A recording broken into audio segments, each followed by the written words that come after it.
you create a relatively popular animated film with an uninspired story about a washed-up fish who does the predictable. That's right. You milk it for all it's worth with a sequel. And like all good sequels, this one is set in Thailand. Typhoidal salmonella, serotypes Typhy and paratyphy, or rather Typhy and parrot typhy, get their name because they cause typhoid fever. Well, technically typhoid and paratyphoid fever. But we'll stick to the term enteric fever to keep things simple. I do want to take a moment here to mention that we are associating Thai with typhoidal purely for the alliteration and because we felt it would make a good scene. I don't want it to seem like we're unfairly picking on Thailand and encourage everyone to continue eating Thai food with reckless abandon. Okay, back to the story. In contrast to non-typhoidal salmonella, the typhoidal salmonella serotypes, Typhy and paratyphy, are only found in humans, which is why we've written no animals allowed. Infection of typhoidal salmonella is typically acquired through consumption of food or water that is contaminated by human feces, hence the outhouse with the mouth-shaped window to symbolize the fecal-oral route. A small percentage of those who acquire a typhoidal salmonella serotype never completely clear the infection, and the bacteria end up colonizing the gallbladder, represented by our recurring symbol of a green papaya. This results in a chronic, asymptomatic carrier state, which can lead to an unwitting spread of infection. This was the case with Typhoid Mary, the chef of the New York elite in the late 19th century, who was accused of unknowingly infecting multiple families. She was sadly sentenced to 30 years of quarantine, where she died in isolation. And with that light note, let's talk about endemic areas. So typhoidal salmonella infections are typically only seen in developing countries with poor sanitation, particularly areas in South Central and East Asia, as well as Southern Africa. So be on the lookout for a history of traveling to an endemic region. All right, let's take a closer look at how exactly typhoidal salmonella causes infection.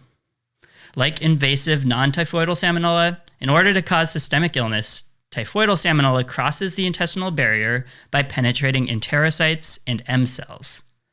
From there, the bacteria are taken up by host macrophages and phagocytes and spread throughout the body.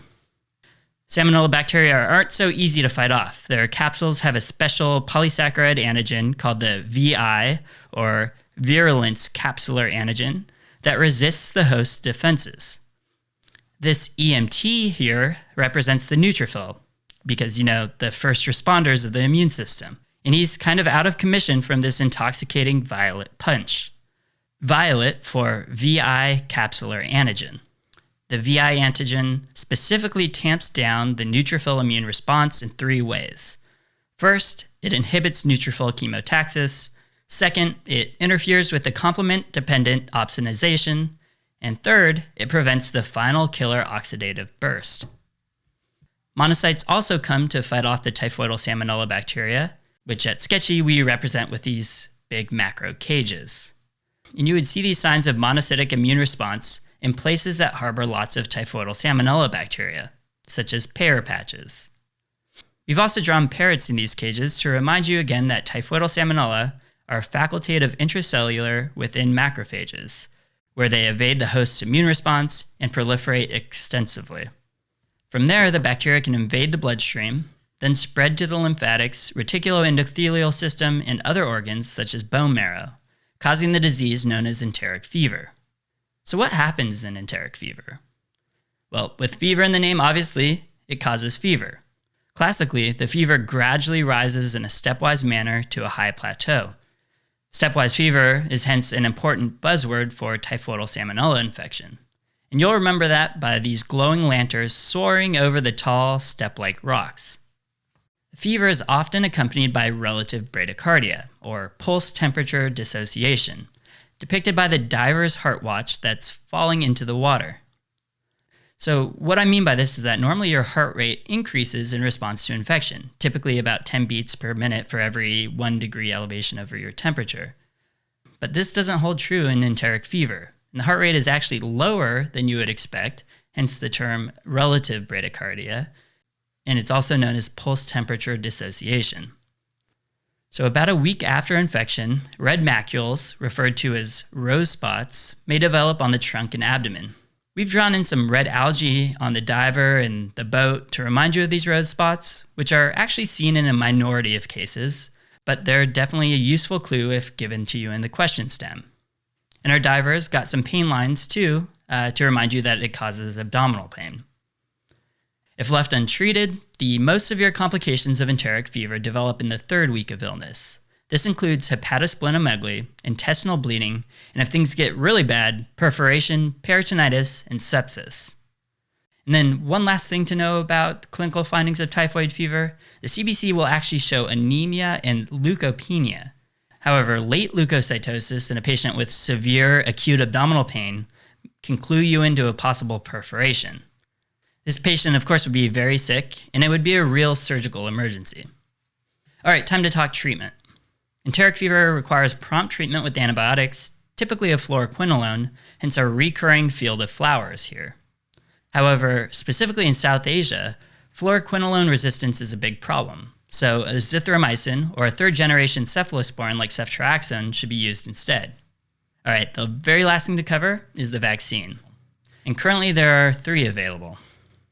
The islands come alive with music.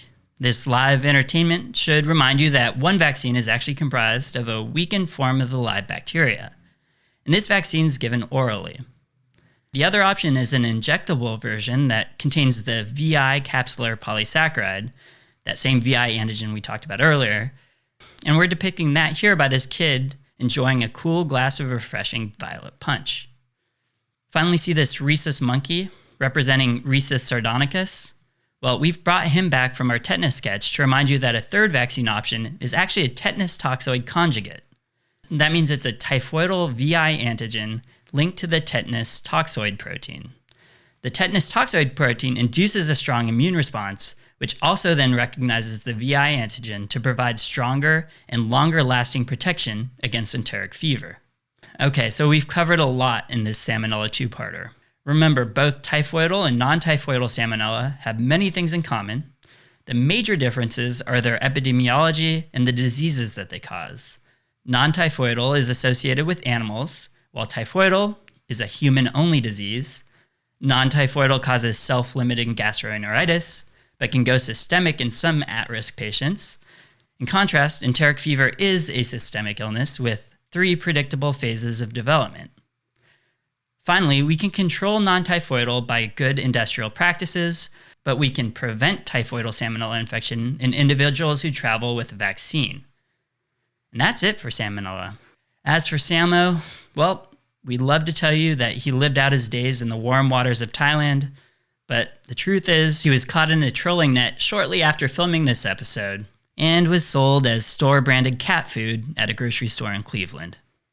So obviously there won't be a trilogy.